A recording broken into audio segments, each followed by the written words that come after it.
you see expensive houses and they're like bare. Like there's like Yeah. very minimal, like maybe one piece of furniture. No, my brother and, got like, me one into painting. it because like he moved into my grandma's house and he took on this really minimalist decorating style. And every time he'd come over to my house, he'd be like, "Liz, your room is crazy. Like it's not dirty. It's just it looks cluttered because of everything you have on the walls." And so like recently, I just took everything down. I've got maybe like a line of framed pictures, like 4 pictures, and that's like all my decoration. I feel. I'm like, I like this. It looks a lot cleaner, you know, just nicer. I tried doing that with my room, but my walls are just too ugly. What's wrong with them? They're just like this ugly white. Mm. Like, Ugly white? Yeah. Remember when we took down that wall in my room and extended it? Yeah. Yeah, it's still ugly. That's why I have that banner up and just to cover Tapestry. it. Yeah, the tapestry, just to cover it. I feel. I mean, things on the walls don't bother me. It's just possessions, you know. It's like it's stuff that you get and that it's like you get in the moment, and then it's like it's not really valuable. Anything You don't don't really, use. yeah, you don't really care for it very much. Yeah, I'd rather have really expensive, like, essential things than, like, Mhm. a lot of expensive, like, nothings. Yeah. I think what would truly bother me if I lost it is maybe my PC, definitely my MacBook, and the recording stuff. If I lost that, I think it would probably bother me because, you know, I've been using it so frequently. Yeah. But if there's like a house fire, I would want to grab that stuff. Yeah. Yeah. And maybe my Yu-Gi-Oh cards. I've been holding on to that shit since I was like, I don't know, I didn't even think of that. like 8 or 9 or whenever the show came out. I have like some classic cards. You That's know? funny. That's really funny. I would want to save those things for sure. I hold on to, like, I know she's getting butthurt because I'm probably not saying anything about. No, when you were organizing your closet, I saw your cards, your book of cards, and you didn't touch it. Yeah, they don't. Not at all. Like he didn't slide it over to dust it off or anything. He's like, I'm not gonna touch it. That's funny. I And I br- didn't say anything. I was just like, what? I bring them down once, like every 2 years, maybe. Still look at them. Yeah, just to remind myself what I got, but they stay up there. They don't get touched. Should have a Yu-Gi-Oh battle. bro. I don't want to take them out of the book, dude. That's how much I value them. Damn. Yeah. You have a binder of Pokemon. Pokemon cards. I wish I got into Pokemon cards more. Dude, I fucking love Pokemon cards. I just like the way had they some, look. but I didn't even know how to play that shit. I never played Neither either. do I just I. fucking wanted them. Yeah, I feel. Yeah. My neighbor used to have this neighbor right here. He's a few years older than us, but he used to have like the not the cards, but the like solid. It's like the metal plates. Yeah, the solid cards. metal. Oh shit. Yeah, and he had them in a case and everything. I'm like, dude, that looks so cool. Yeah. Eat real quick. I Oh, we suppose. Where are we recording, dude? But whatever. What you got there? Yeah, what you got? You looking for a fork or what? I have it in a little pouch. Sorry. Can you just move the mic away? no. So we're not hearing you chomp on your food. It's actually very soft. So Yeah, but you're a loud eater, dude. ASMR, dude. That's Are we doing a mukbang episode? What do you got, bro? chicken and rice? got some beef, Or some light rice, That's some dark chicken. I don't know. It's gonna be and seasoned. some broccoli. First bite. First bite. Here we go. Dude, it sounds like it. Mm. I feel like steak, but I feel like everyone's watching me eat. Because we are. We are. Yep. But yeah, man. I feel the same way about my cars. You know, Your cars? Yeah, like my Corvette. Mm-hmm. I'm thinking about getting rid of it. Oh, really? Yeah, and then selling the truck and maybe getting a brand new truck. I want to get a brand new Tundra Okay. because I feel like a Tundra will last me a long time. I feel. Damn. Yeah. You need to like trade it in or Yeah, I want to trade in the Corvette and just sell, shit, man. maybe sell the truck to help with the down payment. Yeah. Just give it to me. New Tundras are great. Yeah. Are they? I want to get a 4x4, and Mm. that's what I've been moving towards. By the end of the year, I think that's what I want to do. That's what's up, dude. Yeah. feel like that would be a smart choice, man. You could always get another car down the line. Dude, I've had a sports car, and I feel like I have. You've enjoyed it. I've enjoyed it. I've put that experience behind me, but at this point, I'm paying a lot of money for a car that I barely even drive anymore. You know, like when I'm in it and I'm driving, I'm like, yeah, I fucking love this thing. But then it's like getting me to drive it is not the same. Like I'm so willing to hop in my truck more than to hop in my Corvette. I feel. Yeah, man. I think that would be a smart choice. Yeah. I grew up on big vehicles too, you know, and I mainly got my Corvette because Kevin had his Mustang, you know, so it was like that sports car phase, you know. You want something cool, you want something fast, and I feel like I've lived through that. Yeah, I feel that. Yeah. Like I wanted to get the Tesla, like I was telling you guys a while ago, but then I thought about like I want to start doing more outdoorsy kind of stuff, and I feel like a 4x4 truck would be better. Unless you get the Cybertruck. Yeah, if it ever comes out. Yeah, that's true. But yeah, I think that makes sense, man. That makes sense. Yeah. I want a really fast bike. Really fast bike? Like what kind of bike? Super Let me sport? rephrase that. I don't want a liter bike or anything. Like a 600? Like a 750. But do you want a sport bike or? But That bothers me. Why would a 600 is plenty, and you don't want to get 1,000, so you're just settling for 750. oh yeah, I'll kill myself on 1,000. You'll kill yourself on a 600. Yeah, dude. but not at 150 miles per hour. Didn't we? A 600, bro. Yeah, I think the fastest I hit was like bro. 155. When we went to the It was Honda. an R6 though. Huh? Yeah, an R6. Yeah. I'm thinking about like a Like a naked bike. Mhm. Okay. not a Yeah. sport bike. No, that's what I thought you meant. No. Like a super sport. Yeah, because when we went to a Honda dealership, the guy was telling us that the CBR 600s were like almost or more dangerous than the 1000s because they Dude. were lighter. They're lighter and they're torquey, man. That's the thing. Yeah. Like leader bikes, they're dangerous because of the top speed, and you can hit those speeds pretty easily. But they're not torquey at all. Mm-hmm. Like you're not gonna. It's harder to pop a wheelie in a leader bike than like a 2-cylinder like 650 Ninja. Did I ever tell you one time we all went riding? Me, Kevin, my grandpa, and James, and then we were at the light right over here, and then me and James wanted to race. So as soon as it turns green, we go, and then James fucking pops a wheelie On accident. That was my first wheelie. I had my GoPro on too, Dude. but I lost the footage. It was like the whole intersection. I was Yeah. like, holy shit. yeah. Oh my god. I just dropped the clutch too fast. Man. I got off before him, but he caught up to me, and he was still in his wheelie, and he had barely gone down by the time he passed me. Oh my god. Yeah. That's It was terrifying. so cool, Dude, it happened too quick for me to get scared. Like, I just remember thinking, like, whoa. And then I was back down. But I'm lucky I didn't fucking, like, loop out, man. Yeah. That would have sucked. Dude, imagine the people that were like, you know, sitting in opposing traffic. guy's a They're like, badass. Yeah. whoa. Like, look at these assholes. Probably had some panties wet, dude. Maybe. I had my own panties wet. Sebastian's been talking about getting a bike for like the last week or two. Oh, yeah? Yeah. Oh, yeah. Alyssa was saying he was thinking of getting a Grom. And right? then he like switched to what the Yeah, the 'cause- dirt Dual sport, I bike. think. He's telling me Oh. dual sport. Oh, a dual sport? Okay. Yeah, because we Those are dope. went to the Honda dealership over there, and like I said, they wanted like $5,000 for a Grom. Yeah, In, fuck At that. that Huntington point, huh? In Huntington Beach. Yeah. Okay. Yeah, they wanted that, and then I was like, dude, I would That's not too pay much. $5,000 for a fucking Grom. Yeah. I told him like, I feel like dual sport would be perfect for him. Yeah. Like I don't know. Yeah. You get both the best of both worlds. The guy at work, he has a bike that he says he doesn't ride anymore. Oh. That it's a rebuilt engine on it. I think it's like a 2006 like dirt bike that's street legal. Okay.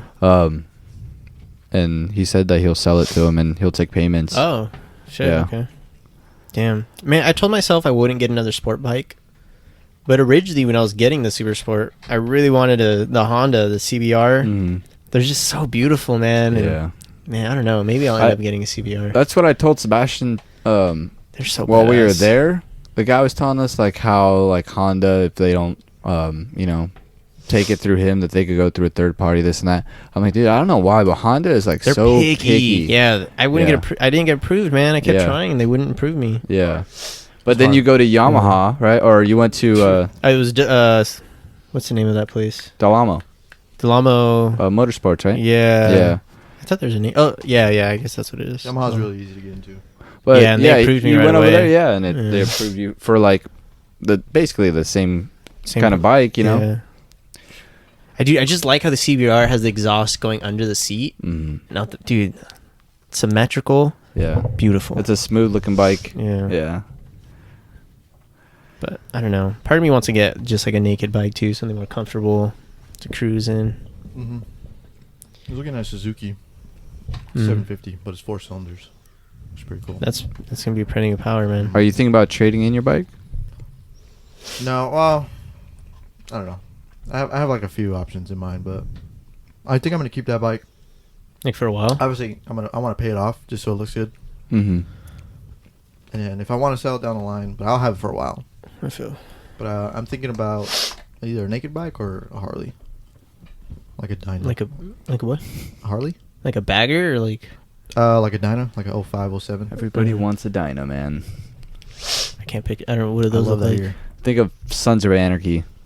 Okay, like big handlebars. Hmm. Well, the one I want is older though. Like you know how you see those stunt guys popping Harleys, Oh yeah. Yeah, Okay. those kinds of bikes. Yeah. Yeah, have a whole lot of torque. Just Emily, can I have a drink? Mm-hmm. pop the clutch. We'll see. Why do you want a Harley? So you'd be like, Thank bah, you bah, so bah, bah, much. bah, bah, bah, bah, bah, bah. No, I like Harleys. Sorry, I'm talking with a Don't worry, I won't do that. mouthful of food. But I don't know. I want a couple bikes. I feel that. Cheap I- though. I mean, don't it would want, be dope. Expensive bikes. It would be ideal if I could get to the point where I could have a track bike. That would be fucking dope. Just go hit the tracks, where I could Mhm. do all the fucking knee dragging and high speed shit that I want. I don't know why, man. That shit doesn't interest me. Really? Yeah. Dude, that just thinking about it gets me excited. Yeah, I don't know Seems why, so man. fun to me. Only the crashes. I like. I don't know, man. I think, dude, I don't know. Being on a sport bike and just being low to the ground and seeing the fucking ground right here, like, it's fucking adrenaline, man. Yeah. I think that's why I'm moving more towards like a dual sport, because I want to be able to be on the road, and then if I want to just go off road, Off-roading, you know, yeah, just that's hop that on a too. track and a Guess trail. so. I mean, and just That'd be fun. The reason Go I get told lost. Sebastian that would be the best for him is because I don't know. Sebastian's a goon. You could do goon shit on that. Yeah. Like a dual sport. that's That's exactly true. what I It's a think goon of bike. Yeah. with a fucking Grom, dude. Like you're gonna have so much fun. Like the Yeah. Grom is fun. Yeah. Daniel's a Grom. And Yeah, like Sebastian was like, "What if I get approved?" I'm like, he's like, "Oh, I could throw it in the back of my truck." I'm like, "Dude, you could throw that in the back seat. Yeah, honestly. Like, you just have a guy inside just help you lift it up there." Bro, you could keep it in his room if you want. Yeah, tell him to just send it. Groms are fucking Send cool, it. man. Yeah. I'd be down to get a Grom at some point in life. Have a little Grom squad running around here. Dude, I haven't seen a little Grom squad in a while. No, Dude, the Grom community is so cool too. It is. They're funny, man. Mhm. They always have like events going on around here. Yeah. Oh shit, my fork. Put it back in the pouch. are you good, Andy? Yeah. We just recorded like A meal. 10 minutes of you eating. Best content of the year. Yeah, you know what? I'm not gonna cut it out either. All right. Sorry. You can hear my loud mouth smacking.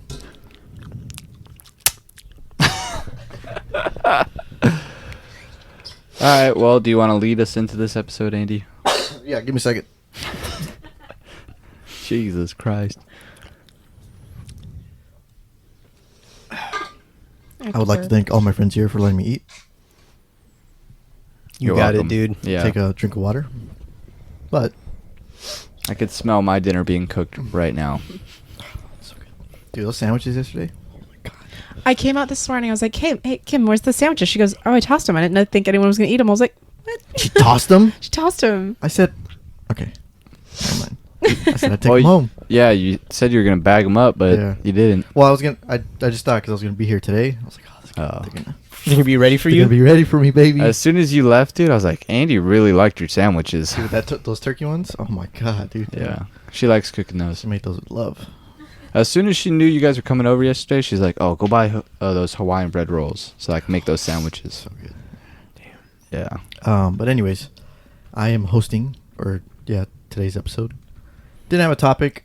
We just decided yesterday that we had to have a circle in a while, so we just decided to do one today.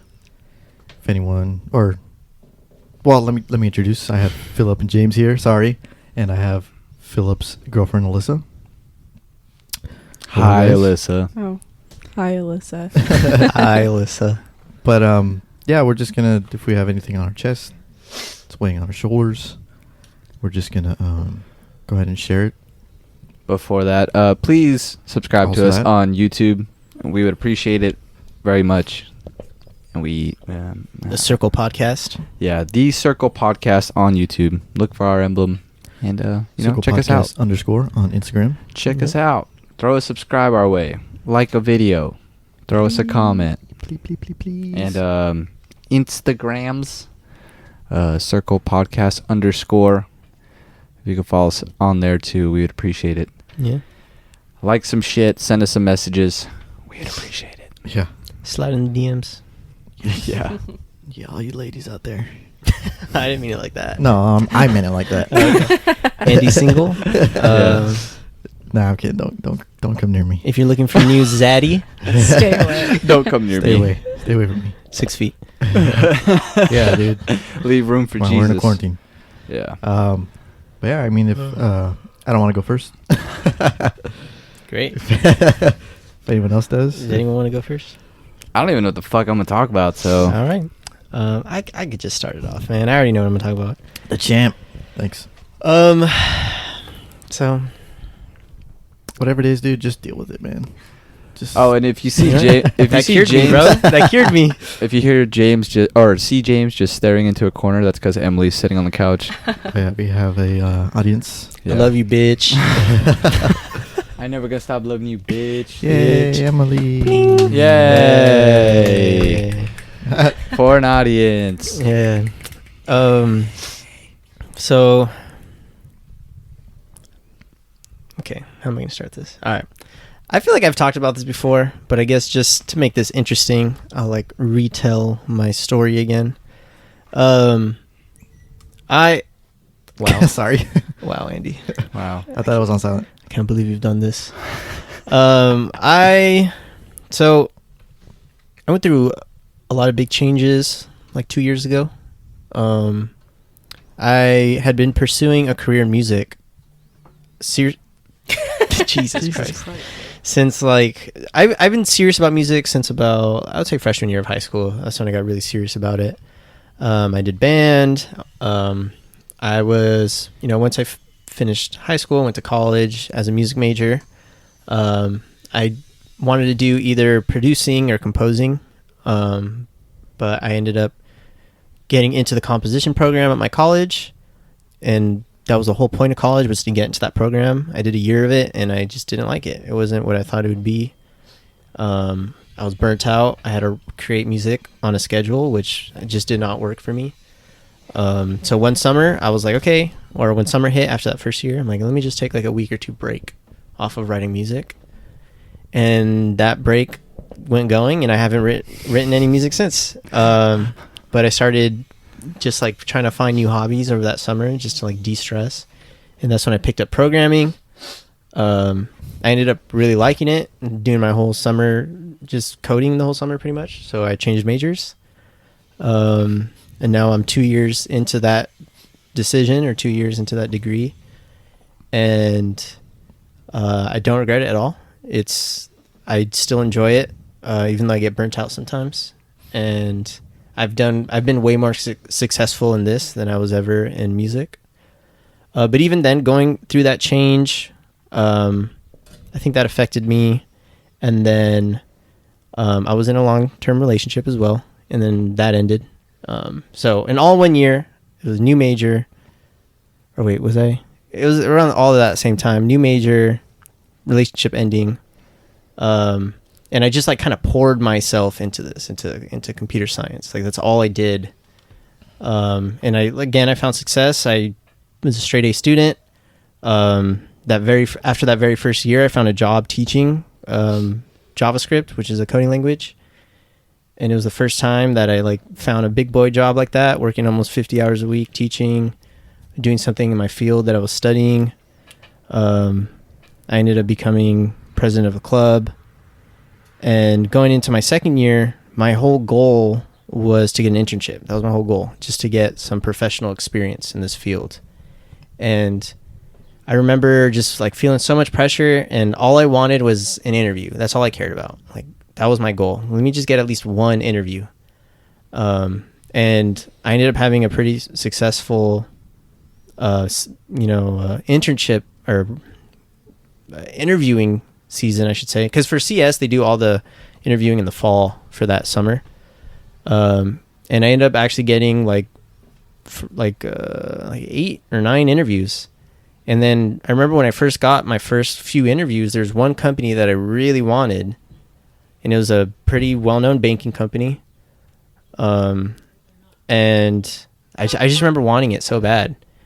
And then I did the interview, and I did well, and actually got to talk to one of the vice presidents during that interview, and he offered me the internship on the spot.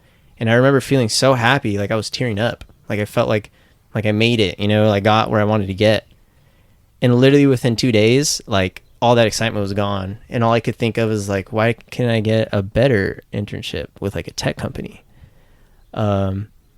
And then that became the next thing I wanted. All I wanted was a tech company. And so I kept grinding. I kept taking interviews. And there was a top tech company that actually kept interviewing for it, and I made it to the very last round, and I didn't get it. And I remember feeling so down, like so disappointed that I didn't get it. And then like a month later, I kept interviewing with another top tech company, and I ended up getting an offer from them. And same thing. I remember feeling so excited, like I wanted to cry. Like I felt like my career was like set in a way, But the same shit happened. Like within a month, I felt nothing again. And the thing that got to me was like there was nowhere else to go. Like there was nothing more that I could really strive for. And it felt like after like 2 years of like just focusing on one thing and finally getting it, and I still wasn't happy, like that really affected me.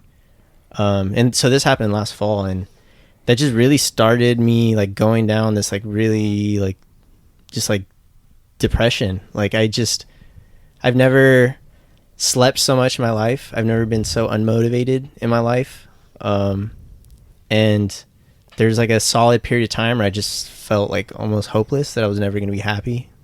And I knew I had issues with like self-love, and even though I knew happiness comes from within, and like Philip and I, or what Philip was saying before we started recording, about this other guy saying how like you know money doesn't bring you happiness. You hear all these people who are financially successful, and they all say that. But for some reason, even knowing that, I still for some reason thought that the achievement would bring me happiness, that having this under my belt would finally make me feel enough. But I didn't feel that way. And even then I felt like a fraud or something. I felt like I didn't deserve it. And this doesn't have a sad ending. So I finally decided, like, like, I think I've been like putting shit on the back burner for a while now with a lot of my issues. I've struggled with loneliness for like as long as I can remember. I struggle with stress management. I don't have very positive thoughts. So I'm like, I should finally like just get some help. So I finally made the decision to get an appointment to get the ball rolling to see a therapist. So I finally did that, and I've been seeing a therapist for like a month now, and it's honestly helped a lot. The crazy thing is that it makes you realize a lot of things, which I know you've shared before, Andy, that you just have realizations. But what's crazy is that they don't tell you these realizations. They just ask the right questions. And there's been so many times. So it's this lady. She goes by Mo. She's this older Middle Eastern lady. She's a cool lady, super intelligent. But she'll ask these questions like, oh, well, how come like that was your reaction? And it could be such a simple question, but then I'll start explaining, and then I'll reach this point where like, whoa, what the fuck? I did not realize I felt that way, and just to give an example, like a lot of my loneliness issues I've realized comes from my relationship with my parents. And like, even though I have great parents, and they've always been like supportive and understanding, there's a lot of things I haven't told them, and it's because I don't think they would accept me, you know? And I'm starting to realize that's had a bigger impact on me than I would have ever thought, you know? But yeah, and then, I mean, I'm sure you guys know this, but she was saying, she's like, it seems like you tend to focus too much of your time on philosophical questions that'll never be answered. I'm like, yeah, I'm aware of that. She hit that fucking head on. Yeah. Oh, that nail, dude.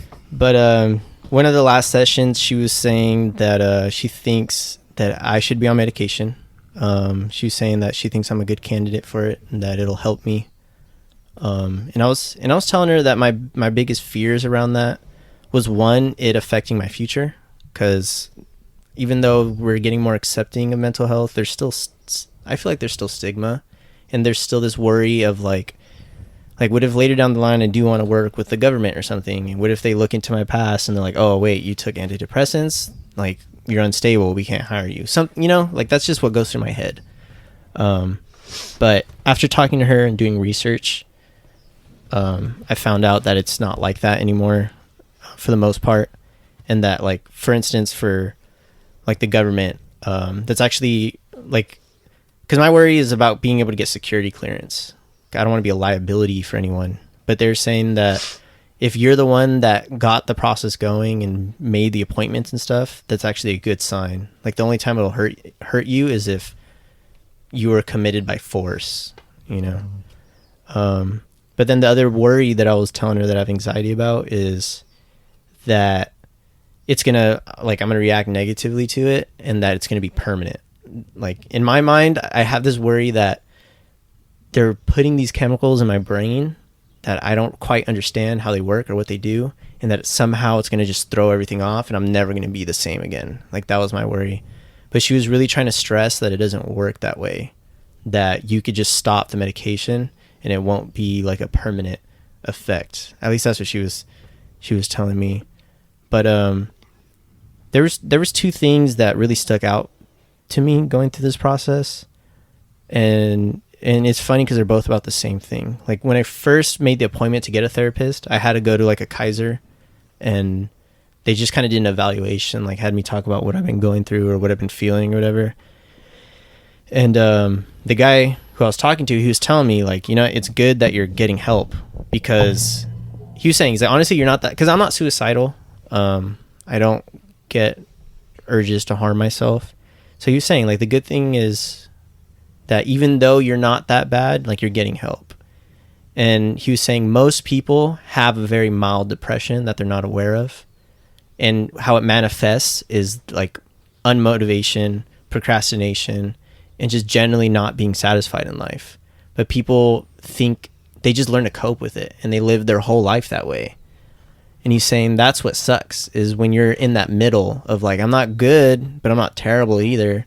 So you just kind of cope. And he was trying to say, like, if you're mentally healthy, like, that shouldn't be the case. Like, you should be able to get the basic things you need to get done. It shouldn't be a struggle every day just to do basic things. And I think that kind of made me realize, like, especially when I was pursuing my degree in music, like, yeah, I was depressed. That's why I couldn't get anything done. Like, I was dealing with a lot, and I couldn't. It was so hard for me to, like, write a piece of music, and I just thought it was because I was undisciplined. But that might not have been the case. It could have just been I was struggling and I didn't realize, you know?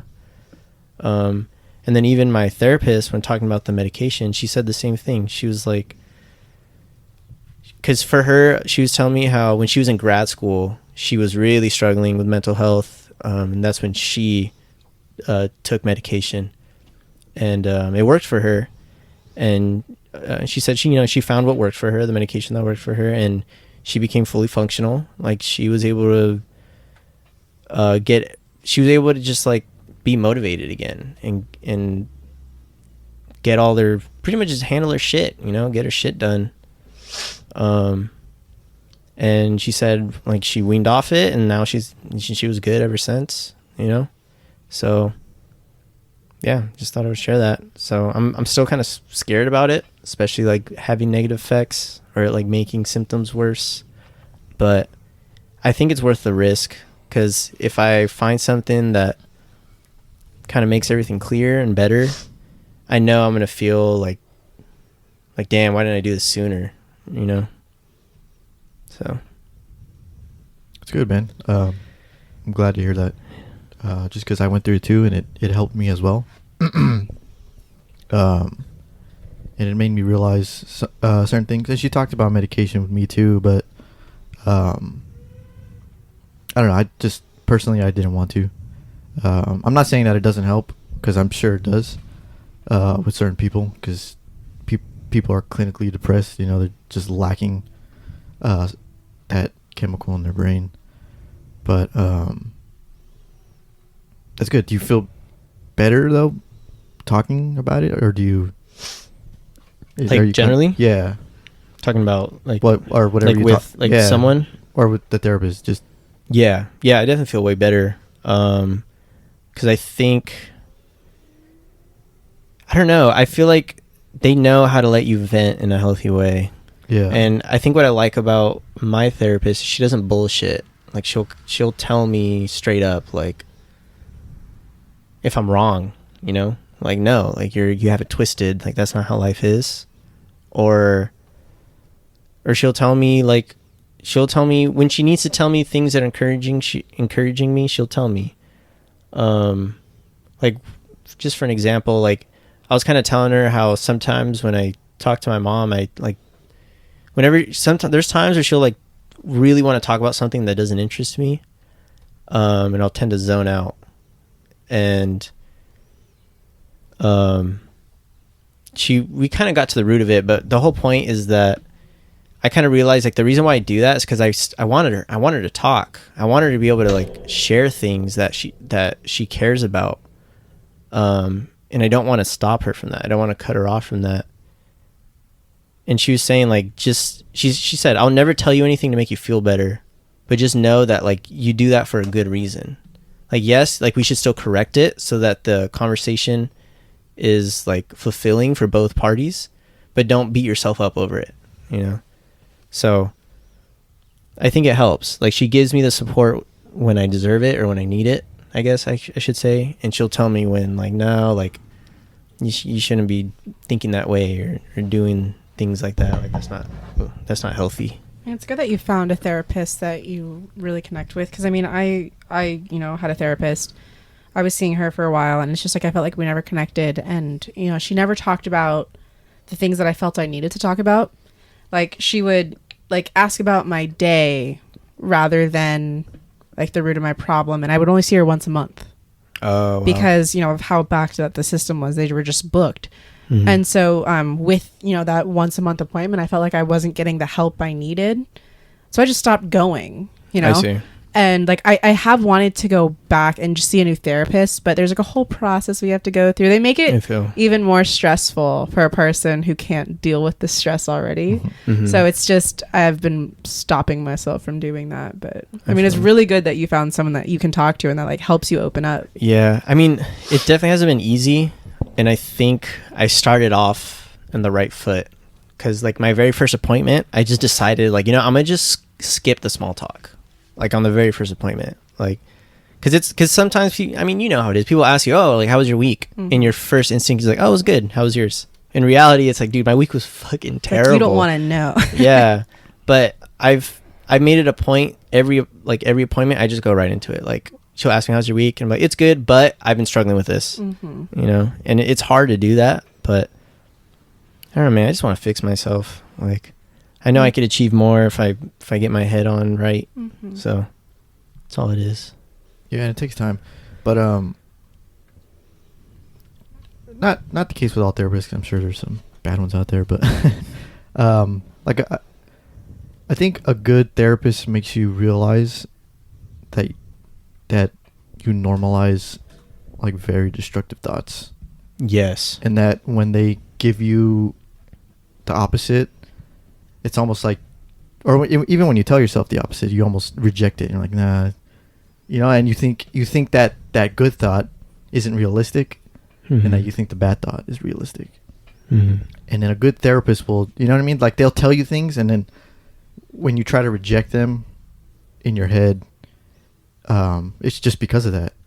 You know, it's because all you you're tell so yourself, used to. all you tell yourself is are all these negative things.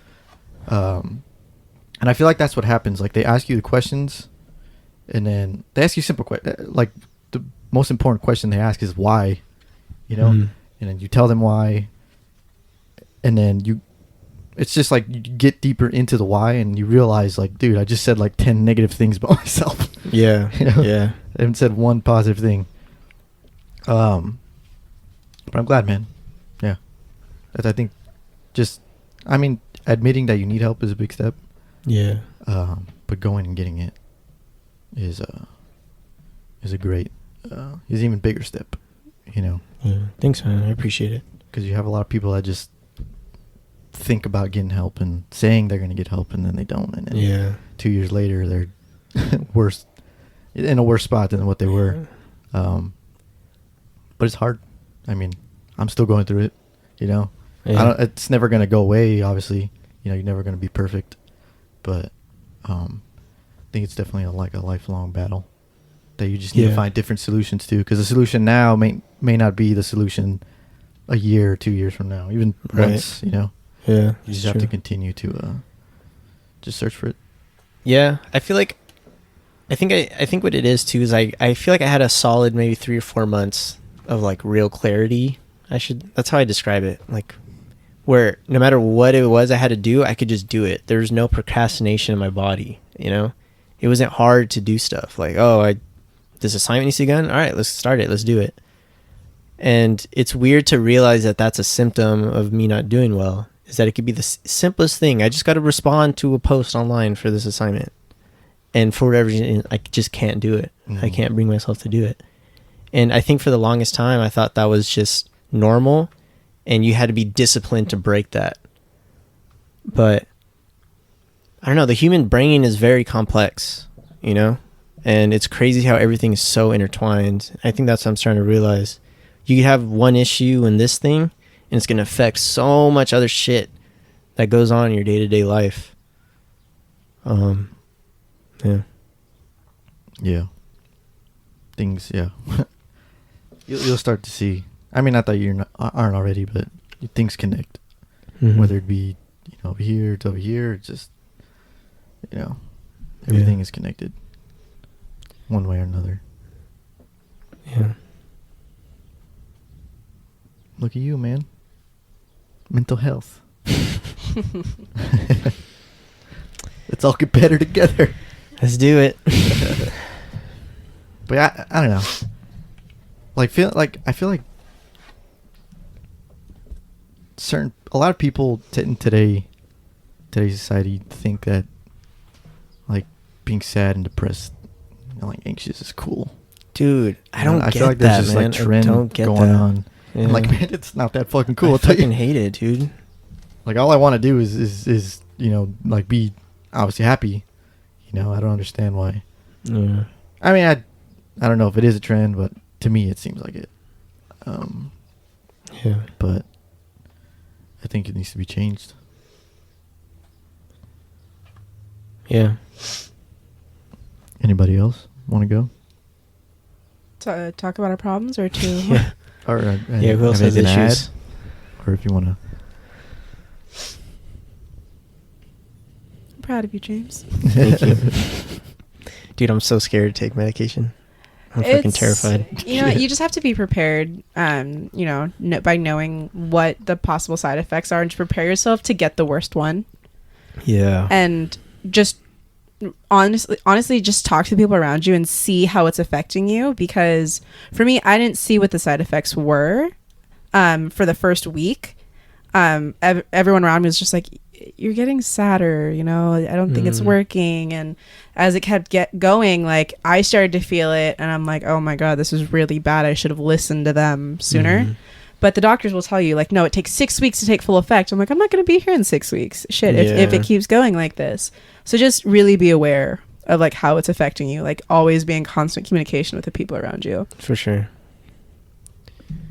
Yeah, I guess we'll be able to see the change too. Yeah. If there is, Yeah. I mean, not just side effects, but if it makes you better. Like positive changes. Yeah, man, it's just scary, man. I don't want to have like a really strong like personality shift or like I've heard too people say that they feel like a zombie. Yeah, I'm not too scared about that, honestly. Like, when I'd rather that than feel worse. Honestly, I think that feeling like a zombie was kind of, on the same level as feeling worse because really, yeah, like, because, I couldn't feel happiness. I couldn't feel anything. Like, my birthday would come around, my whole family would be there, like 50 people. I'm just like, and it's like, I'm not used to that. I've grown up with like such a loving family, like super happy group of people, and I can't share in that anymore. And then like, I can't even feel sad about it. And then I start to feel like something's wrong with me. And then there's a whole spiral down. So honestly, like, it's kind of the same thing, or at least for me it was. Fuck, man. Well, shit. No, just like I said, just prepare yourself to have the worst thing and just be grateful when you don't get it. Yeah. For sure. And the good thing is that it's not permanent, If Yeah. you want to get off it, you can. Yeah. So It's true. But listen to the doctors, because I tried to just cut cold turkey off of a super high dosage, and I was withdrawing for like 3 weeks. Like, basically, I was dizzy and nauseous Oh, shit. every day for 3 weeks, Jesus getting Christ. off of it. Because I just, they told me, they're like, I don't think that's a good idea to just stop. I'm like, I'm tired of feeling like a zombie. And I just stopped. Like that day, just didn't take my medication. It's bad. Damn. Don't let me scare you. Shit, dude. I think what's making me nervous too is that my internship's about to start in a month, and it's like, man, this could fuck it up, dude. Because what if it makes it worse and I don't get shit done? And Yeah. I don't know. I'm gonna like. I think I've been thinking about it. I think I'm gonna just be straight up and like tell whoever my manager is, like, hey, by the way, like, I'm like taking new medication and I don't know how I'm gonna react. So like, I'm gonna try to be vocal. I don't know. Yeah, I mean, it's better to do that than not. Yeah. Something happens, but.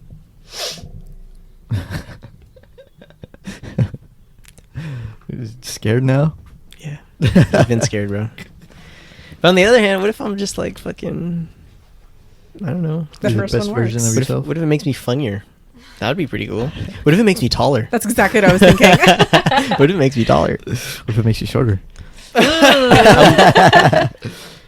Shit. I didn't think. Is that a side effect? Yeah, for every single one of them. Oh fuck. Yep. Sorry, dude. That would suck. Oh, man. Pet you. Thanks. Let me get a little backpack. I can ride on the back. So, anybody else got something to share? I mean, I guess I'll go. I don't know if you two are still thinking about your problem. I mean, I have it, but if whoever wants to go first. Okay. Well, I mean, so I graduated, a year ago, almost to the day. And, after my undergrad, I still had to go to a community college to get the rest of my prerequisites for grad school. And, for the past, since I got into, when I started Cal State Fullerton, I was like, I'm going to be a pediatric physical therapist. And, I really threw myself into my major, and I was, top of my class. I was getting A's and everything. Like, people would ask me to help them study. Like, how did you do this? How did you do this? And, I was feeling really good until my last semester of college. Just with my mental health, I was already struggling. And then I took 7 classes my last semester. And like, after I finished that semester out, I kind of just like, I don't know, I feel like my brain just kind of shut off. And, I feel like I haven't been able to get back into being excited about my future. Because, I feel like I took a step backwards going from a Cal State to community. And so, I'm sitting in these classes now that don't relate to my major, but are required to get into my next program. So I'm sitting here taking chemistry and physics, and I'm just like, this stuff doesn't interest me. This isn't about anything I'm doing. I'm not going to be working with chemicals. I'm not going to be doing any of this shit. And, you know, with this whole quarantine thing, like, as awful as it is to say, it gave me an out for this semester to get out of all the shit that I was tired of dealing with. Like, I didn't want to deal with this math class. I didn't want to deal with this chemistry class. I didn't want to do it. And, you know, I was stressing myself out thinking about it. And now I'm sitting here after I had gotten rid of 3 of my classes. I'm sitting here with 1 class left, and I'm like, what am I doing? Like, do I even want to be a physical therapist at this point? Like, am I ever going to graduate? Like, I just keep thinking all of the... Basically, I was supposed to be in grad school a year from now. Okay, I was only supposed to be in community college for 2 years to get all my prereqs. And now that time keeps extending and extending and extending. And I'm just like, I can't see the end of the tunnel. And so it had me questioning, like, do I want to go back to undergrad and get another degree? Like, do I want to change career paths? And with that thought, like, I just didn't have any support from anyone, like, with that idea. Everyone's kind of just like, I mean, you already finished this much, just go, like, do the rest. I'm like, I'm not motivated anymore because I'm not learning anything interesting about my field, you know, and I can't take any other classes in that because I've already taken them all. You know, there's no point. And I can't TA because communities, I guess, don't have TAs in their classes. So I'm just feeling a really big lack of motivation to really get the rest of, just to get to the end of this path. And I don't know how to get back on track into wanting to do it. Yeah, that's kind of something that I've been, like, keeping from my parents, like, so they don't get disappointed they wasted thousands of dollars. But, yeah, I mean, I've never not done school. And I think another part is that I'm scared to not be in school anymore. Yeah. I know Daniel's going through that. Yeah. Daniel, I don't know. Kind of forgot, but he said he felt like he really missed it.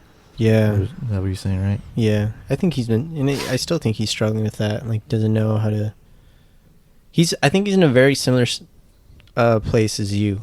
Like, he's trying to get on to that next step. Yeah, but I mean, like, with all of this quarantine stuff, like, I've never been one to take online classes. And, you know, with this switch, that's when I dropped all of my classes because I'm like, this isn't working for me. This upcoming semester will be all online classes. I'm like, how am I gonna get through a semester of all online classes when I can't handle one online class? And so, you know, the end is getting farther and farther for me.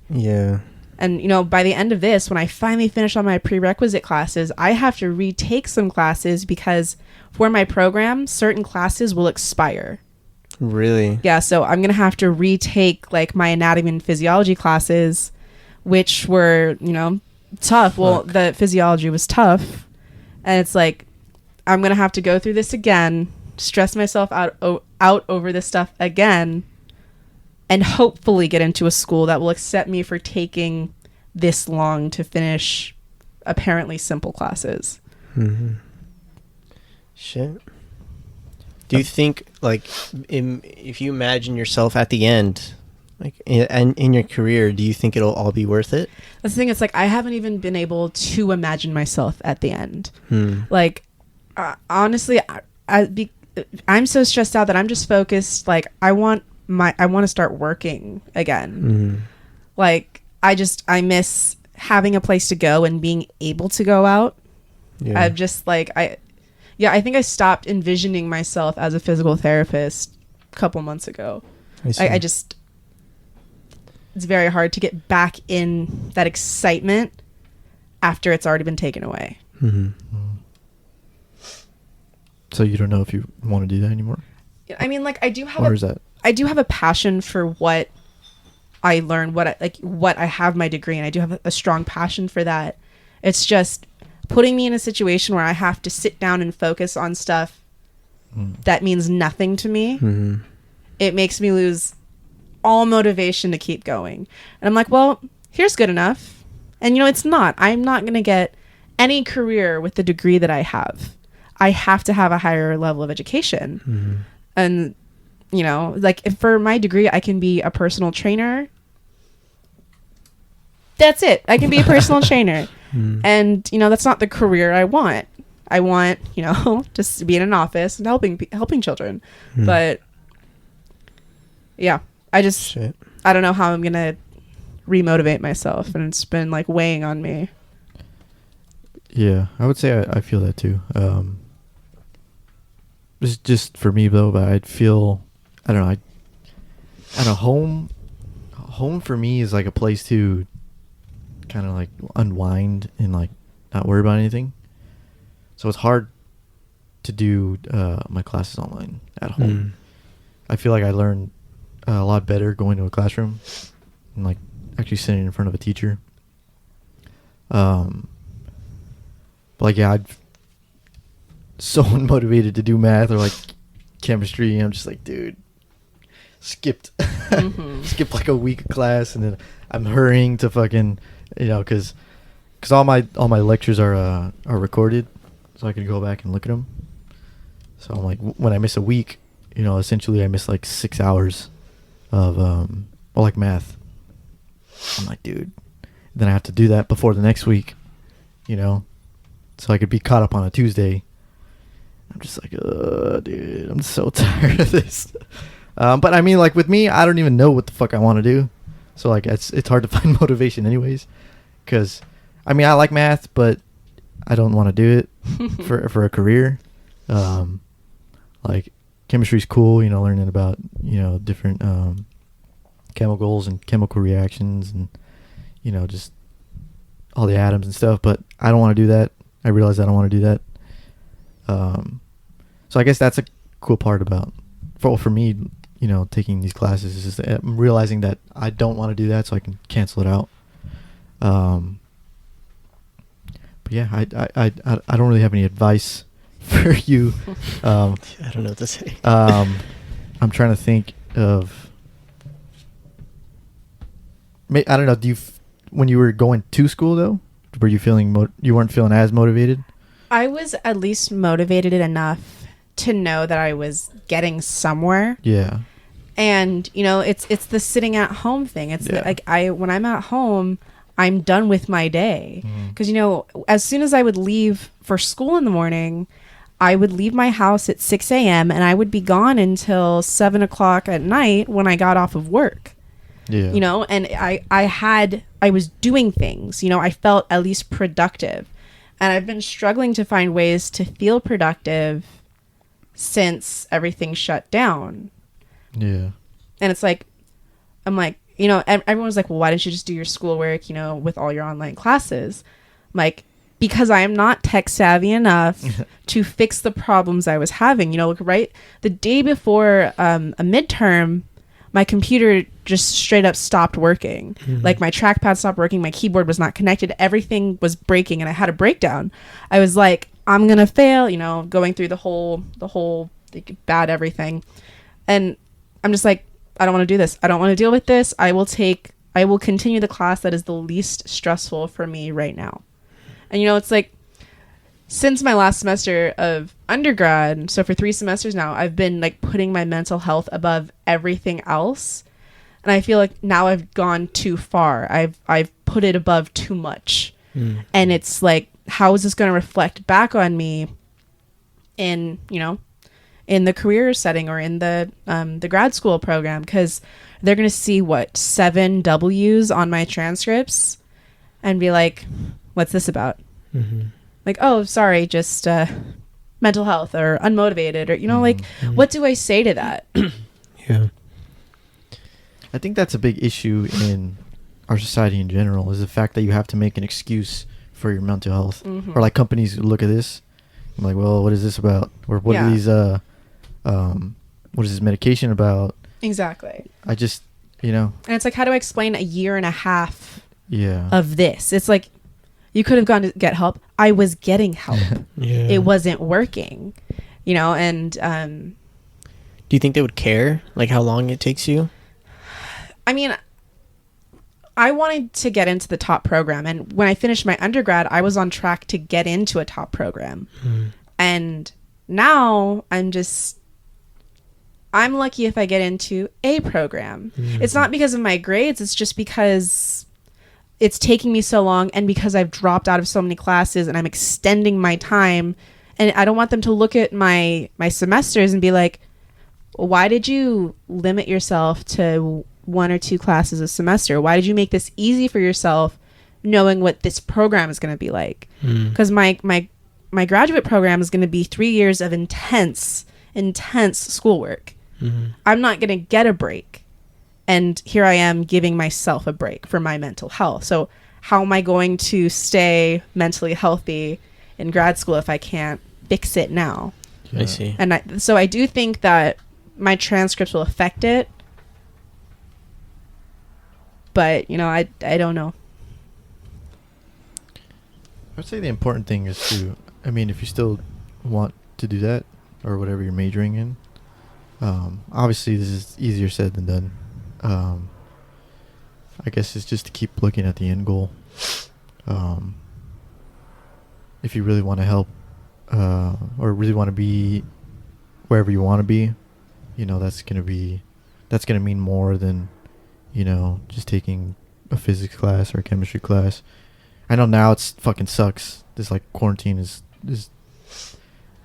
we're taking on class for me anyways. It's pretty shitty, and for you,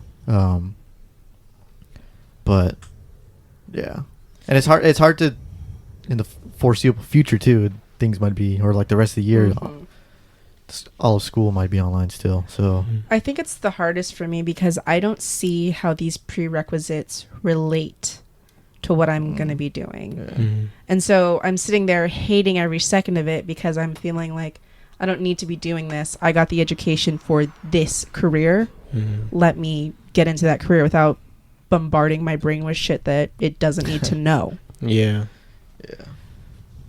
I think that's probably something, that could be changed with the school system as well. I feel like I have some things to add, but I'll wait till we're done recording. Okay.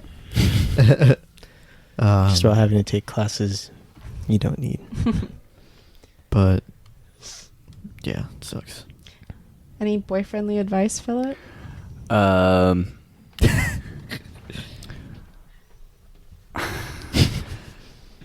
I already have told you this plenty of times that you are far too harsh on yourself. And I think you are very much like James, where you overthink things way too much. Which, at a certain point, it's kind of nice for me to say, as a person that's already established themselves in their career, to say these things to you, like, oh, you're too hard on yourself and you overthink. I understand it's a stressful thing, and it's something that you've planned for years. But to be on the other side of advice, plans get ruined all the time. Shit gets thrown into the mix, and you know what? It's okay if it didn't go according to plan, and it's okay if this doesn't work out. You will get through it. You will find something, but don't make yourself feel like it's the end of the world. And if you feel that putting your mental health above everything may have strayed you away too far, I feel like you have not worked enough on your mental health to see that is perfectly fine. Your mental health should be above anything and everything, because at the end of the day, you have to be happy with yourself. At the end of the day, you can be fine with people's opinions being bad about you. You could, if your mental health is strong enough. But if your mental health isn't strong enough, on top of people's opinions being bad about you, you will also be hard on yourself. And it's just like a double effect of, these people think this of me, I also think this of me, and it just leads you down a darker path. But if you have a strong mental health that unwavers, you can get through people's shitty opinions that don't matter. But I think that you will figure it out. I know this quarantine sucks, and I know you're a person that needs a schedule, you in your calendar and marking shit, you need something, you need to be on a path, and I get that. And I don't doubt there isn't more people that are feeling the same way that you are, and they're going to hear this and relate with you. But it's something you're going to work through, and I'll be there to help you through it. Where's this advice when it's not the podcast? That was well put, man. That was very Right. good. That was babe. very well put. You notice why I was so silent for so long? I have to think of these things. I'm not a on the spot kind of Okay, guy. next time I have a problem, And- I'll wait for an hour And, and then ask. Oh no! Well, let's be honest right now. You don't wait an hour. No, I If wait- there's a problem, it has to be solved right if there, you don't and I respond can't. instantly, I'm like, why are you ignoring me? Yeah, and I'm not that guy. I have to be silent and think about things. No, but I do think you're right. With then my mental health isn't there yet. Yeah, I've never thought about it really like that. yeah. And you're too hard on yourself. I'm not gonna admit that.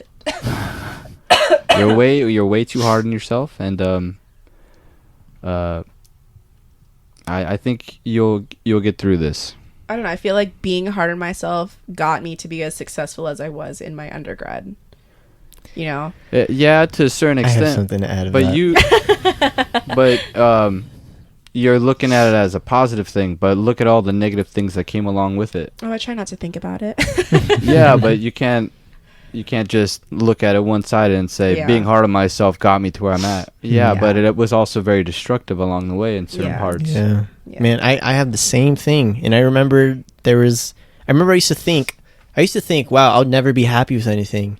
Hell yeah, that's going to take me far in life. I used to think that. I used to think like that's a good thing, Mhm. that means I'm going to be always striving for more, which I Mhm. was.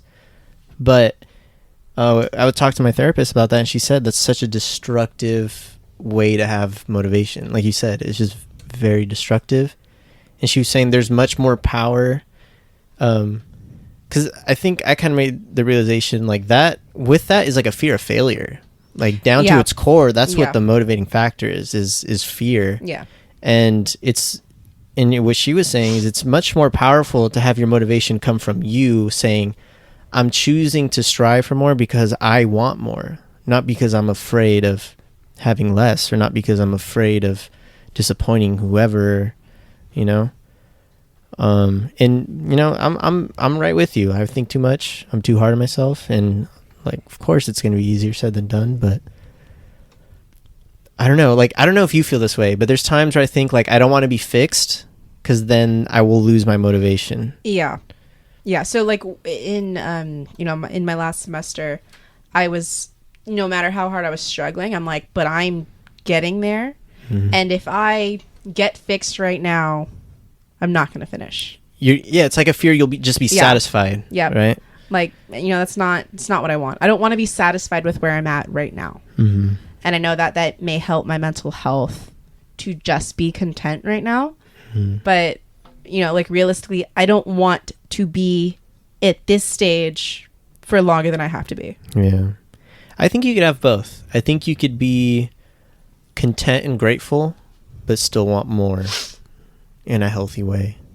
And it's probably just like a skill to learn how to do that.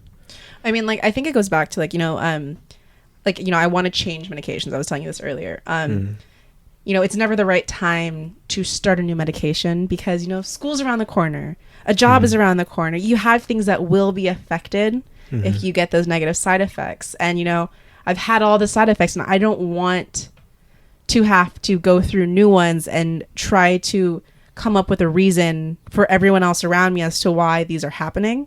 And I don't want it to, negatively affect something that I'm like, on the last medication, I would have been perfectly fine doing this.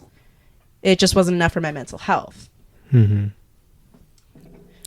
I'll figure it out, hopefully. I have faith. I think things eventually become figured out. Yeah. If you keep trying. You put quotes on that. But I think things eventually do get, figured out, and you the end, I'm sure you'll definitely look back and be like, damn, I was too hard on myself. Yeah.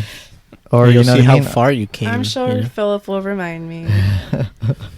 Maybe not remind you, but in that moment, I'll think like, damn, she was stressing all that time, and now look at her.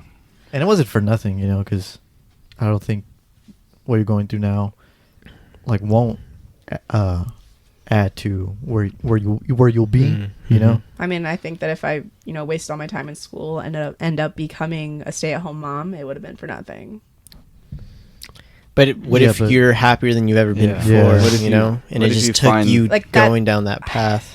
Okay, well, what about this? What if you went to school, had your career for 2-3 years, you like it, you become a stay-at-home mom, and you love it? No, and is that's that a the thing. waste? No, because I would have enjoyed what my end goal was.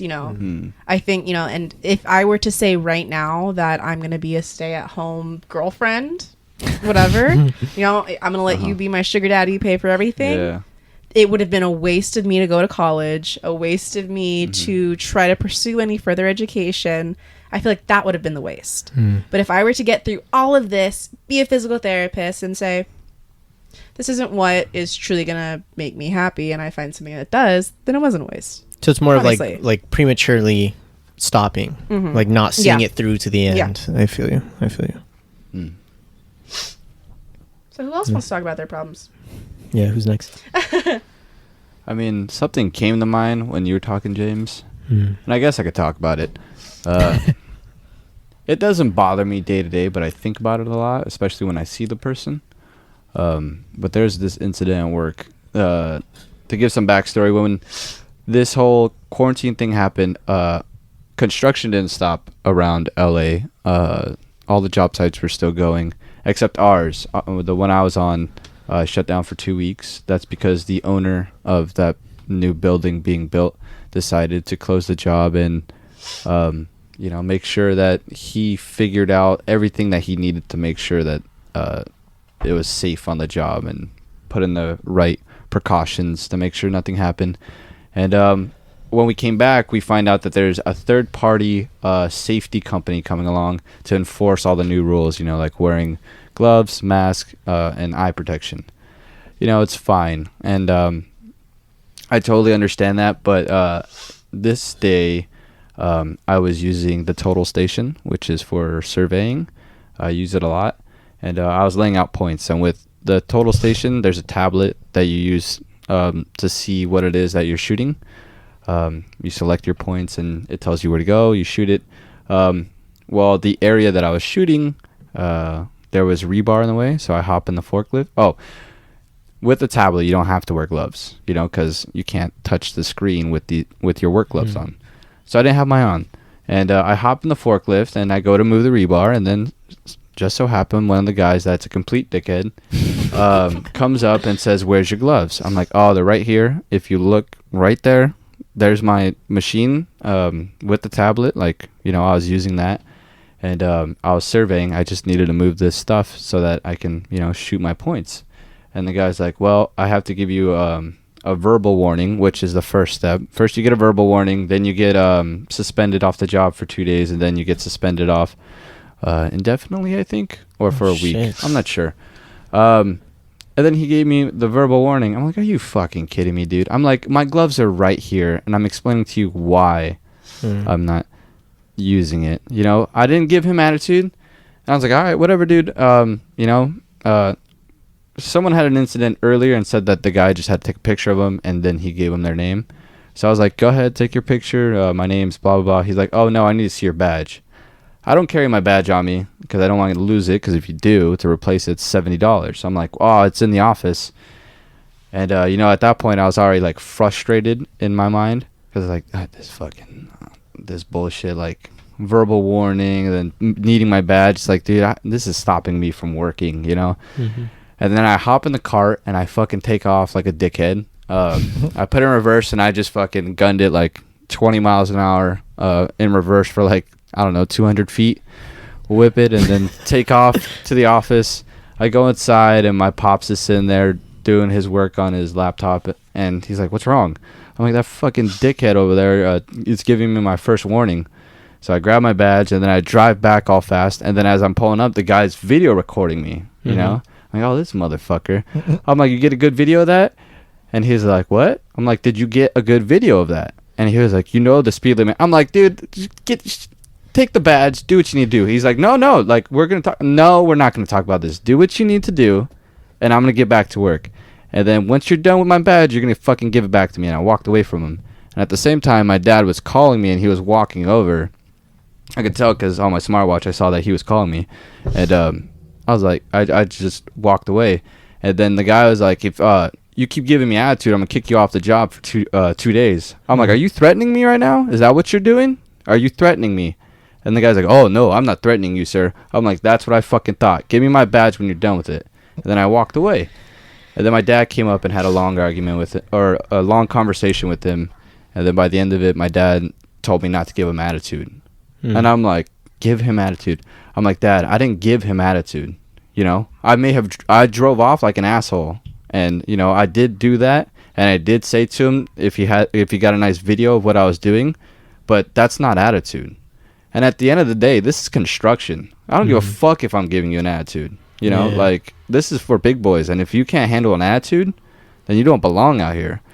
And then once I told him all that, my dad called the head safety guy from the company that's actually running the job, you know, and it was, like, proven that I wasn't in the wrong. Like, having my gloves off for the tablet, like, sure, I should have put my gloves on when hopping in the forklift, but, like, I was in it for, like, all of 15 minutes. Just moved a couple stacks of rebar, you know, and... like you weren't handling anything. Yeah. So all that happened. And what bothered me the most is that the guy said I had attitude. You know, because when I first started construction, I did have a lot of attitude. And day to day, every job I went to, and mainly it was when I would be working with my dad or my grandpa, they would tell me that I have attitude and that I have a bad attitude. And over the last 5 years, I've really tried to work on my attitude at work because I don't want to be that guy. You know, I don't want to come into work with a fucking attitude and being a dick to people and, you know, just being rude. And what I realized is through all this is that I have my dad's attitude and I have his temperament. But I think more like my mom, you know, like when it comes to my emotions, the way I think about certain things, the way I bottle up emotions, I think I'm more like my mother. But I have my dad's attitude, you know, so the last 5 years I've been trying to change that. So when he said that I gave him attitude, I was so pissed, you know, it's like, if he thinks that's attitude, he's fucking lucky, you know, and it's been bothering me because, you know, I've been working on it for so long and having this guy come up and threaten me with my job and say that I have attitude, it really stuck with me, and I think about it a lot. Every time I see him, I'm like, oh, this fucking guy, I swear I wish he would tell me something and then I'd really show him attitude.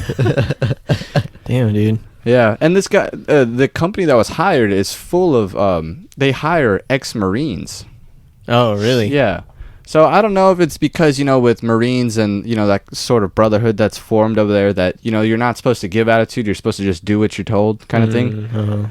But it's like, you're in a different realm now. This is a different world, you know? And I would say construction workers are much worse when it comes to their attitudes and temperament, you know, because they're everyday dudes. And plus they have this I guess you could say machismo to them that, you know, like, I'll throw you attitude. You're not gonna do shit about it because that's the world we live in. You know, we're not in no. It's just the culture. It's we're not in offices. You know, we don't have to fucking be polite to one another. I can tell you fuck you all day long. You know, like you can't do nothing about it, and nothing's gonna be done about it. What's the foreman gonna come do something?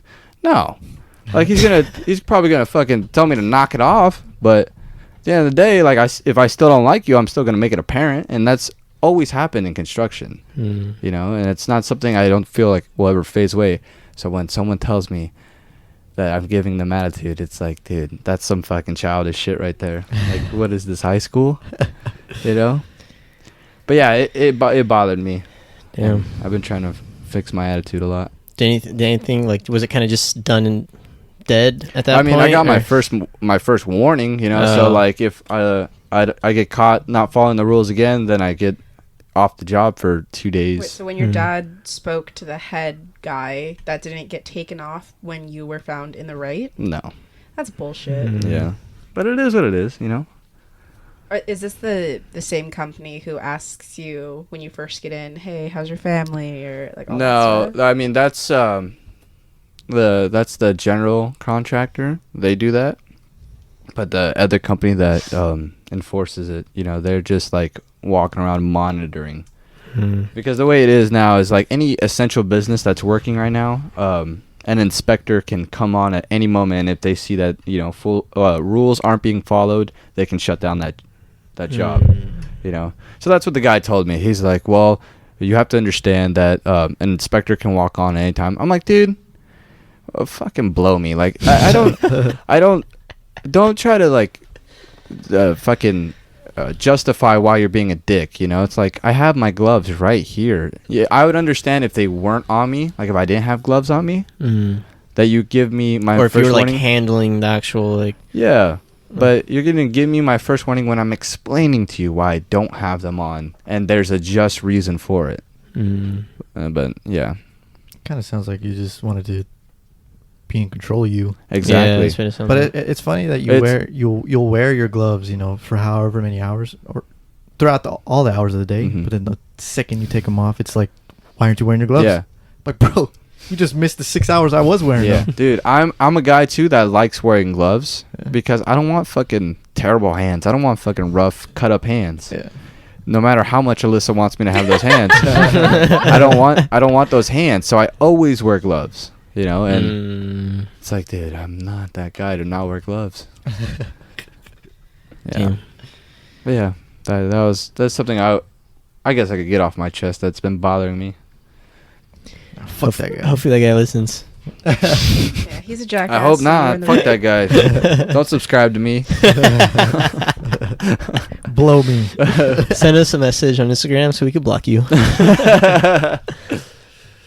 That's funny. What do you got, Andy? Hit us with it, big boy. I'm like nervous. I feel like I don't know. I just haven't done this in a while. Yeah, man, it has been a while. I'm just gonna go off what I heard earlier from you guys. My heart's beating so fast, dude. I can't breathe. This is your episode. But what was it? It was how you said that being hard on yourself is where it got you to today. Just hearing that, I'm just like, man, I am the complete opposite. Really? Yeah. If I'm hard on myself a lot, and it doesn't take me anywhere. I'm just like, man, like I wish I was the opposite. I wish I could do that, but it's just that isn't me. And I like if someone looking on the outside, looking in, or looking at my life, like just some random stranger on the street would see that I have a good job. They would see I'm going to school. They would see that I'm trying to do something. With my future, trying to figure it out. And I feel like they would see I live on my own. You know, I'm able to support myself. You know, buy things that I want here and there. I feel like they would think that I'm doing well and I'm progressing in life, right? But I don't think that about myself. And I think it has a lot. I think 100% has to do with not knowing what I want to do in my life still. I was looking at, so I watched The Curious Case of Benjamin Button today. It was a great movie, but he said in a part in the movie, he says he writes something to his daughter because she's like kind of narrating the whole film. I don't know if you guys have seen it, but he says to her,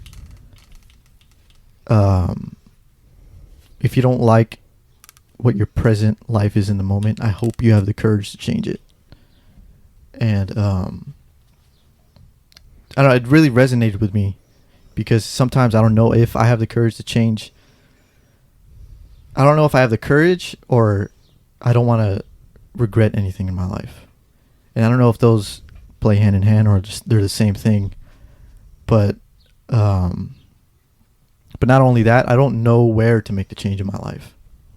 I just feel like it's kind of a blurred line. I don't know where I need to take a leap, if that makes sense. And a big thing about my mind is that I'm always worried about like wasting time, and I'm always worried about being like 65 and looking back on my life and like worrying if it was worth it or not, like my whole life.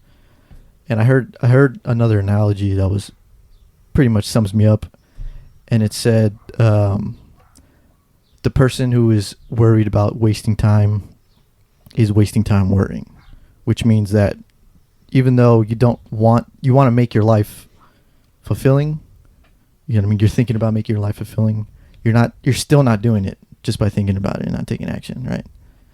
So like just being in school, like I just kind of feel like I'm going nowhere still. Just taking classes that, I mean, they might not have to do with my future. They might have to do with my future. Like being in the job that I am, it's still not fulfilling me, even though they pay me well and I'm able to, like, you know, like I said, live on my own and support myself. It's just, it's not making me happy, even though I'm like progressing in life. Like I'm able to get my own place, or I'm able to move out. That's not progression to me if I'm still not happy, you know, with the life that I'm living. But yeah, I still just feel like complacent. Like there are things that I like to do, but I don't really think that I want to make them like a career. Like I like to, you know, run, or like what it brings me, but I don't know if I want to make that a career, you know. Like I love to write, but I don't really know if I want to be a writer. You know, I don't know if I do want to write like some sort of book in my life, but I don't know if I want to make that my life. So I'm still struggling with like complacency and just the sense of purpose. Like I've always been, you know, like pretty much every circle I say this, but it's still, I really don't know what to do. And I've been trying to like find solutions, you know, things that scare me. I've been trying to, just like little things that scare me, whether it's like talking to this person. If it scares me, I'll go ahead and do it. Like, I don't know, just anything, just to kind of get myself out of like, of being fearful of not doing things. Also to, kind of make like a trend of doing things that I've never done before. 'Cause maybe in that I'll probably find what I want to do. But I don't know. Like, and it's hard, and I'm not like, it's hard seeing the people around me like sure of the career that they're in, and then looking at myself and I'm like, fuck, man, I'm still don't know what to do. You know, and I know I'm young. I understand that. I'm not like, you know, I'm not 65, right? Still. And if I was like still thinking that, it's okay. That's okay, you know, but even though I know that's okay, it's still bothering me, and it's still weighing on my mind that I'm not passionate about anything. And I don't know, like it could be my mental health. It could be, you know, depression and anxiety, whatever, but it just, I don't know what to do from here anymore. Mm. And I don't know. I know there's not an answer, but I don't know how to get an answer, if that makes sense. No, I mean, and that's kind of like, oh, you've been out of school for what, 5 years? I've been what? Sorry. Out of school for like 5 years? No, well, I've been in school. It's just on and off. I've been just, you know, I've only been been taking like 1 or 2 classes here and there. You know, just trying to figure out something. Mm-hmm. I mean, I think that's the beauty of the GE classes, is that like it gives you a little taste of everything, and hopefully one of them sparks your interest. Yeah. You know, I mean, and if not, I mean, you're not set in a major, so you can take whatever classes you want. You can really expand on any subject you want to expand on. Mm-hmm. Like I catch myself sometimes trying to rush things. Like if I'm in this major, like I only want to do that. I don't want to do like, you know, like you don't want to do physics or that. I catch myself, and that's kind of rushing things, you know, when I haven't got past like, you know, entry points. But like, I know I need to take some sort of leap in my life. You know, I just don't know what change I need to make. You know, because I'm obviously working towards something, you know, but yeah, I just don't know what it is, and I think that's what's bothering me, is I just don't have an end goal. I just want to feel passionate about something. You know, I want to be able to, like, just wake up and Be excited. yeah, Man, about something. the first thing that comes to my mind is that I feel like you spend a long time looking outwards towards solutions, you know, like jobs with more money, having your own independence, your own space, trying to find different passions. Like, and you already mentioned this, but it could be more of a mental health thing. Like, maybe you need to spend more time looking inward and trying to, like, Mm-hmm. find the solution to that self-satisfaction, you know? Like, I think, like you said, like, you don't know where to jump to or what the problem is to fix necessarily. And I feel like that might be a sign, you know? Like, because, like, does it seem like there isn't some external thing you could point your finger at and say, this is my issue? No, not really. I mean, just like little living situations, Mm-hmm. you know, but Nothing too, like, major that you think? yeah. Could just Unless be I just that, can't man. think of like unless I can't On think of the anything. spot, Yeah. But yeah, I mean, you know, I ever since, you know, I became single, I made it a point to try and, Mm-hmm. you know, better myself, and you guys know that. I feel like I need to be alone. I just, like, at certain points I feel like I've regressed, you know. And even though I look back and I'm like, man, I've gotten pretty far. It's just like moments, like, I don't know, like little time periods like this. 'Cause I've been dealing with this for a little bit. I feel like I'm back to where I was like like 7 months ago. Hmm. And I get those little, you know, spurts of hopelessness. Yeah, I yeah, I don't know, cause like I just sometimes I don't want to worry about anything. Like, I don't want to worry about, like, having to pay rent or, like, bills, and I just want to leave. But I don't know if that I don't think that's healthy. That I just want to get away from everything. Well, it's not healthy because I used to do that and it didn't work. But I just yeah. I'm not trying to make you guys feel bad at all, you know. Like, I'm very happy that you guys are able to find what you guys are passionate about. It's just like I envy it. I feel that, man. If that makes sense. How have you been going about trying to figure out or, like, find passions? I guess, like, online, looking at careers or, like, Okay. things that I'm interested in. I'll look up and look at jobs, you know. But Do you ever watch, like, those day in the life YouTube videos? Like, day in the life of a civil engineer, day in the life of a lawyer, day in the life no, of a... I've never heard of that. Maybe you just need to go on a long YouTube spree of, like, day in the life videos, you know? A day in the life of Andy, watching other people's day in the lives. Yeah. Yeah. Yeah, I don't know. Because, like, I mean, like, this podcast, I enjoy doing it. It makes me happy, you know. Because I could call this my own. We all can. It's something we created, and we're trying to make it something, you know, which I love. But it's just kind of a thing. Like, man, what is my thing?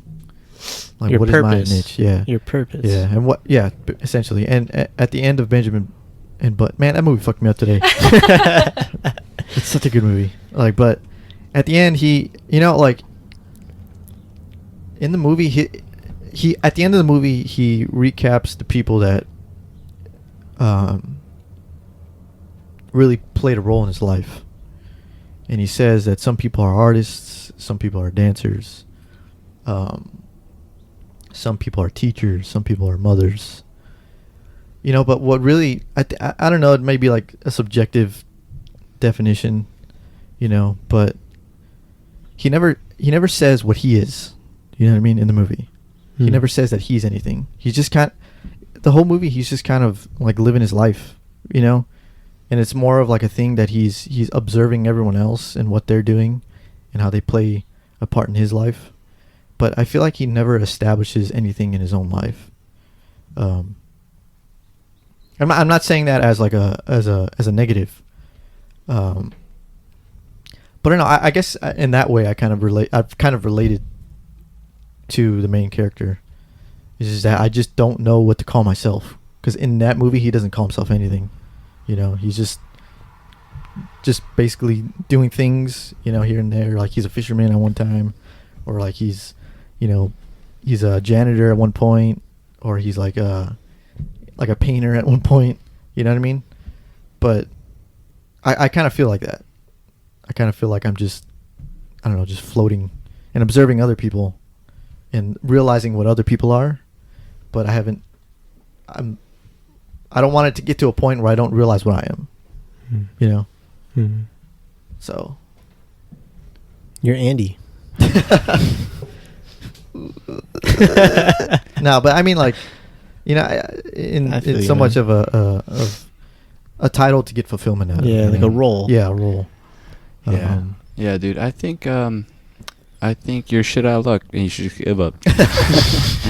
No, man. I think one thing that would be good for you is like if you try job shadowing, like just instead of fucking wasting your time sitting on a computer and trying to imagine yourself doing it, is just going to these going to these places, just seeing if you can job shadow someone.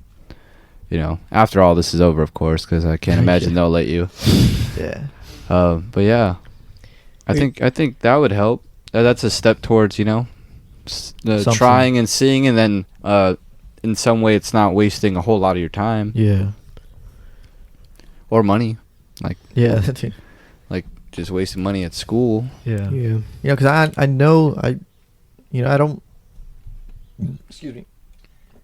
I know I'm a very capable guy, and I can do a lot of things if I put my mind toward it. You know what I mean? It's just the motivation is like a first step, in my opinion. And I haven't found anything that is giving me that motivation, except for like, I guess like writing. Maybe I should just fucking do that, huh?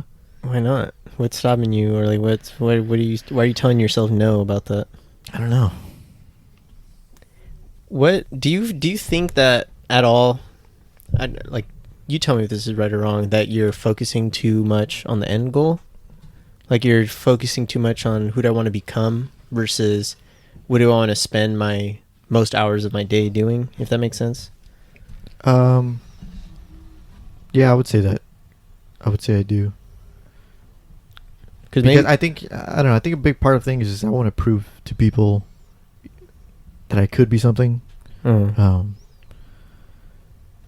I know the first person I should prove that to is myself. Mm-hmm. But you know, I still feel that, I don't know, that egotistical thing of wanting to be somebody, just some, like, you know, so my family could look at me like, oh, he's blank, like he's blank, or like you guys, he's blank, or he found what he wanted to do. Yeah. You know, so the reason why I bring that up, and I know I've said this before, but I feel like when I was doing music, I was way too focused on the end goal. Like I wanted to become, like you said, a title, you know? But I feel like what I realized was that becoming something is a process, right? Yeah. So you should start with that, I do blank, and then eventually it'll become, I am, you know, this type of thing. And I've noticed that can make it a lot easier when things get tough, you know? And I've found that with programming. Like I'll get, like, you know, sometimes I'll get too ahead of myself and I'll get stuck on that title and I'll think I want to become, you know, a software engineer at blank, right?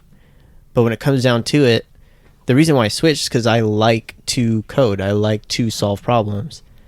And what I found that helps is when things get rough or when I lack motivation, I could go back to just a small little project and just focus back on the act of doing it and just enjoying that, you know? Like I was burnt out for this whole semester, and what got me out of it was building that little text reminder thing. Because I caught myself like, man, I'm way too focused on the end. Let me just build something that I want just for fun, you know? Like, let me make this fun again. Yeah. So maybe it's that, like, just focus on like what will bring you pleasure right now, and then take that and see where that can take you. I mean, you might already be doing that, but just a thought that came to my mind. Because I know we're very similar in a lot of ways. So I don't know. I'm just picturing that we probably have a lot of overlap in terms of us figuring our shit out. I don't know if this might help, but when I was younger, I was in music or songwriting classes, and you know, I was writing songs, but you know, I was a kid. It wasn't good. I played, you know, guitar and piano, but like nothing that I wrote was good. And like I wanted so badly to be a musician, and my songwriting teacher told me to start saying this to myself, like, my name is Alyssa and I'm a musician, you know, like start identifying yourself as that. And you know, like for me, like identifying myself as something that I was passionate about, no matter how good or bad I was at that time, helped me find motivation to make myself better in that. And you know, I was writing music every day for 5-6 years. You know, I mean, I stopped now, but I think another thing is you need to be okay with changing. Like, I was a musician, now I'm a kinesiologist, you know, like you can be a lot of different things. Yeah. Musician wasn't my career, musician wasn't your career, but you know, like we were musicians, and now we're what we are. Yeah. Because what brings me, what I can say now, what brings me joy is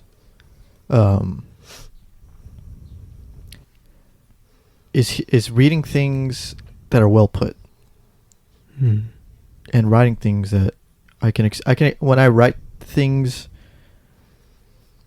well, or that I feel like other people can relate to. That's what brings me like immediate joy. And I'll just go back to the movie Benjamin Button. It's the narrated, like the way he narrates it, and the way the dialogue. Yeah, the dialogue is just great.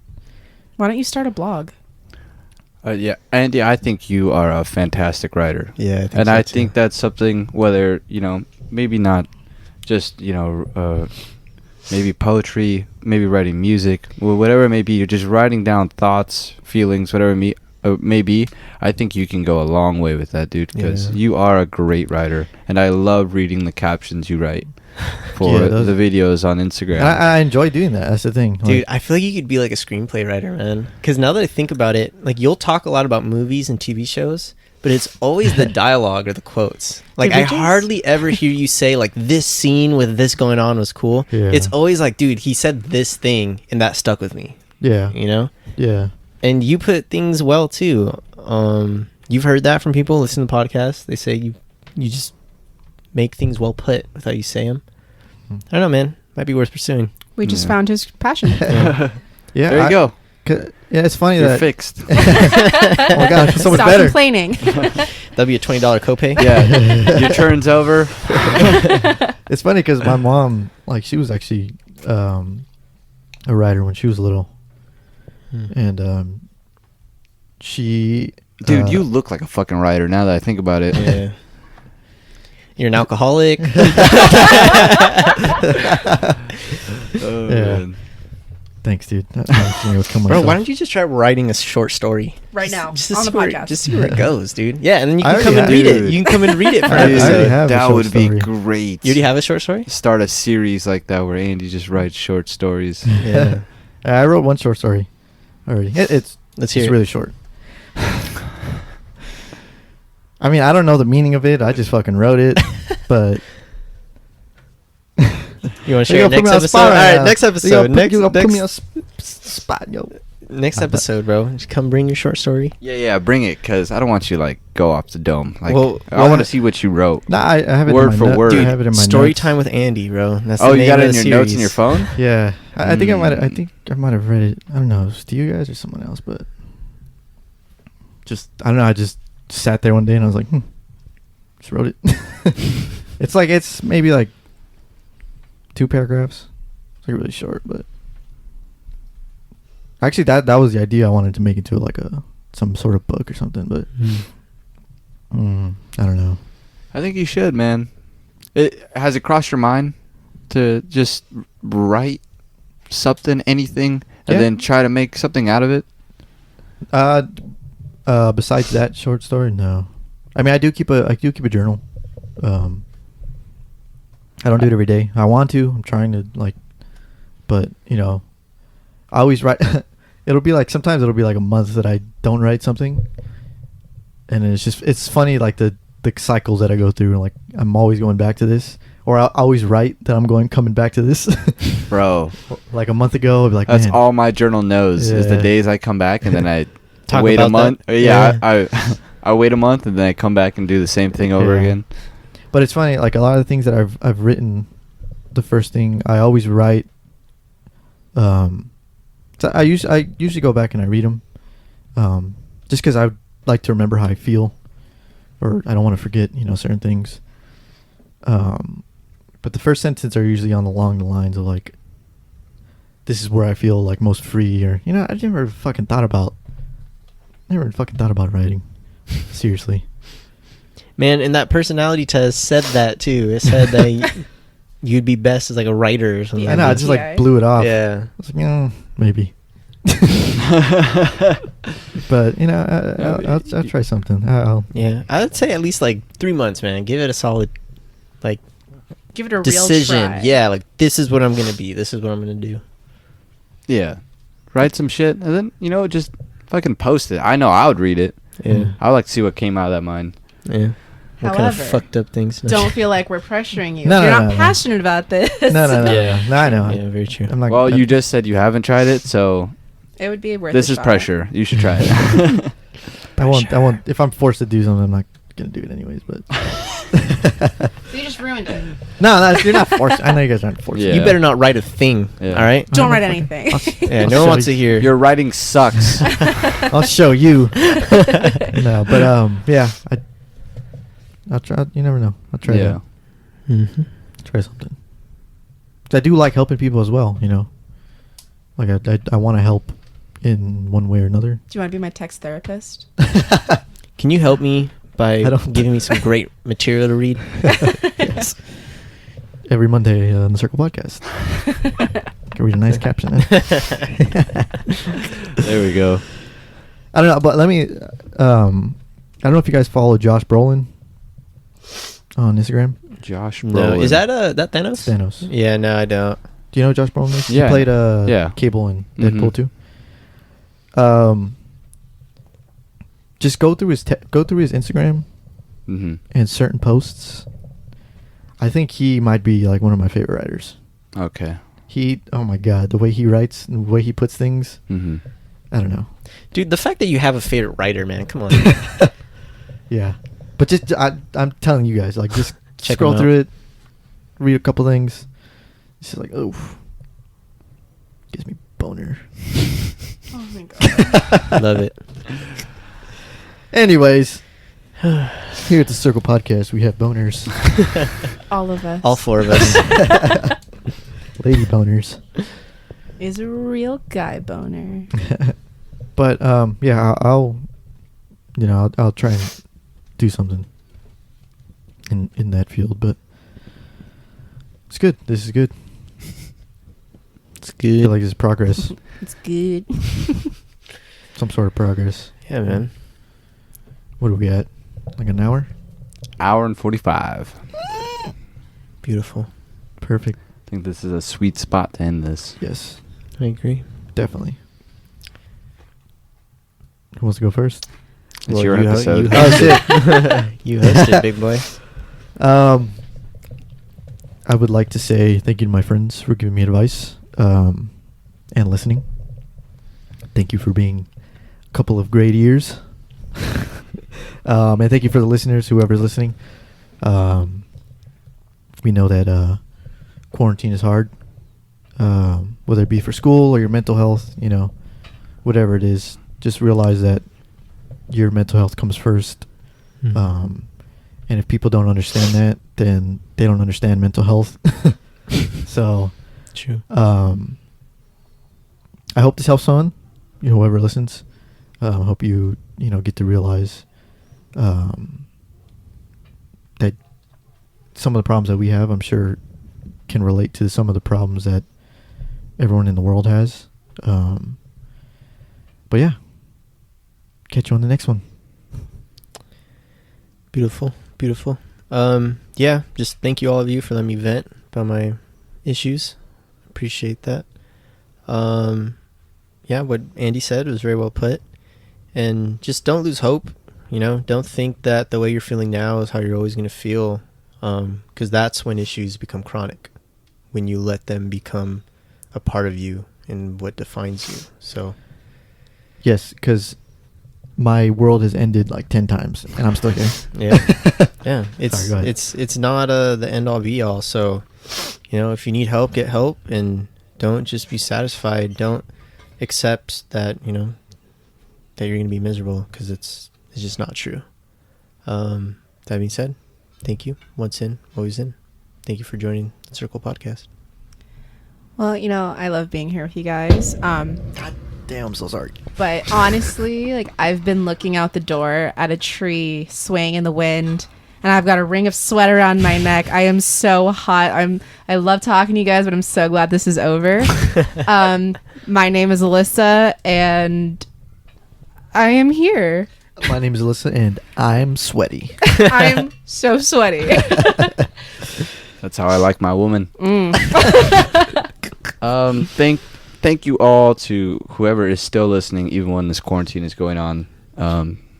I get to see how many people don't listen and do listen. So it's nice knowing that there are some of you out there that take the time to listen to us ramble, argue, share our emotions, and just be plain out stupid. We appreciate all of you.